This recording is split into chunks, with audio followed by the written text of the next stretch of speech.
राजाओं की पहली किताब उसका 12वां अध्याय। इजराइल राज्य का 2 भाग हो जाना। रहूबोम शेकेम को गया क्योंकि सब इजरायली उसको राजा बनाने के लिए वहीं गए थे।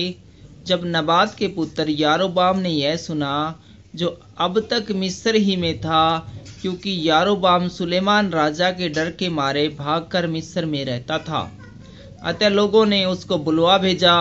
तब यारोबाम और इजराइल की समस्त सभा रहूबियाम के पास जाकर यूं कहने लगी, तेरे पिता ने तो हम पर भारी जुआ डाल रखा था, इसलिए अब तू अपने पिता की कठिन सेवा को और उस भारी जुए को जो उसने हम पर डाल रखा है कुछ हल्का कर, तब हम तेरे अधीन रहेंगे। उसने कहा, अभी तो जाओ और 3 दिन के बाद मेरे पास फिर आना। तब वे चले गए। तब राजा रहूबोम ने उन बूढ़ों से जो उसके पिता सुलेमान के जीवन भर उसके सामने उपस्थित रहा करते थे सम्मति ली, इस प्रजा को कैसे उत्तर देना उचित है, इसमें तुम क्या सम्मति देते हो? उन्होंने उसको यह उत्तर दिया, यदि तू अभी अपनी प्रजा के लोगों का दास बनकर उसके अधीन हो और उनसे मधुर बातें कहे, तो वे सदैव तेरे अधीन बने रहेंगे। रहूबिय्याह ने उस सम्मति को छोड़ दिया जो बूढ़ों ने उसको दी थी, और उन जवानों से सम्मति ली जो उसके संग बड़े हुए थे और उसके सम्मुख उपस्थित रहा करते थे। उनसे उसने पूछा, मैं क्या प्रजा के लोगों को कैसे उत्तर दूं? इसमें तुम क्या सम्मति देते हो?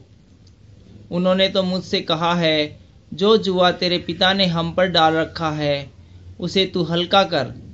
जवानों ने जो उसके संग बड़े हुए थे उसको यह उत्तर दिया, उन लोगों ने तुझसे कहा है, तेरे पिता ने हमारा जुआ भारी किया, परंतु तू उसे हमारे लिए हल्का कर। तू उनसे यूं कहना, मेरी 6 उंगलियां मेरे पिता की कमर से भी मोटी है।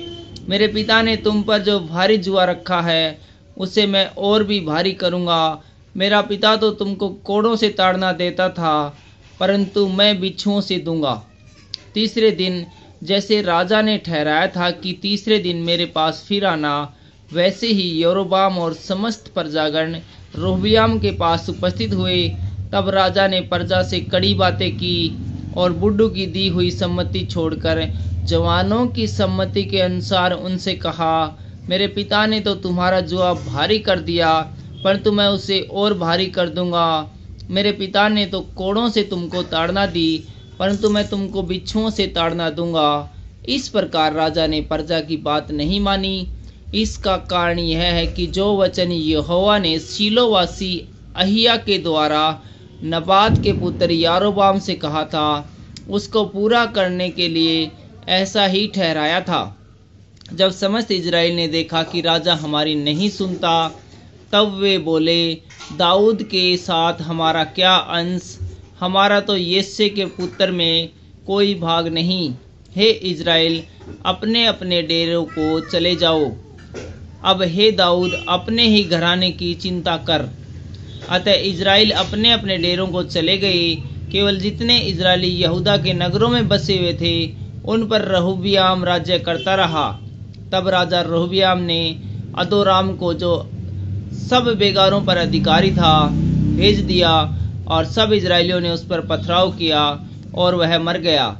तब रहूबिय्याह फुर्ती से अपने रथ पर चढ़कर यरूशलेम को भाग गया। इस प्रकार इजराइल दाऊद के घराने से फिर गया और आज तक फिरा हुआ है।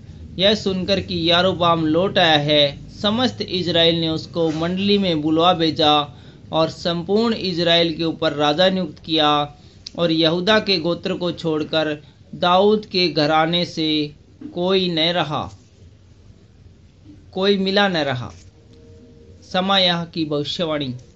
जब रहूबिय्याह यरूशलेम को आया, तब उसने यहूदा के समस्त घराने को और बिन्यामीन के गोत्र को, जो मिलकर 1,80,000 अच्छे योद्धा थे, इकट्ठा किया कि वे इजराइल के घराने के साथ लड़कर सुलेमान के पुत्र रहूबिय्याह के वंश में फिर राज्य कर दे।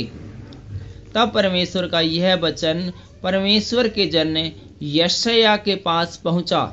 यहूदा के राजा सुलेमान के पुत्र रोबियाम से और यहूदा और बिन्यामीन के सब घराने से और सब लोगों से कहे, यहोवा कहता है कि अपने भाई इजराइलियों पर चढ़ाई करके युद्ध न करो, तुम अपने अपने घर लौट जाओ, क्योंकि यह बात मेरी ही ओर से हुई है। यहोवा का यह वचन मानकर उन्होंने उसके अनुसार लौट जाने को अपना अपना मार्ग लिया। यारोबाम का मूर्ति पूजा चलाना।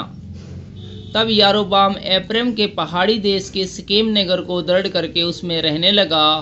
फिर वहां से निकलकर पनूएल को भी दृढ़ किया। तब यारोबाम सोचने लगा, अब राज्य दाऊद के घराने का हो जाएगा।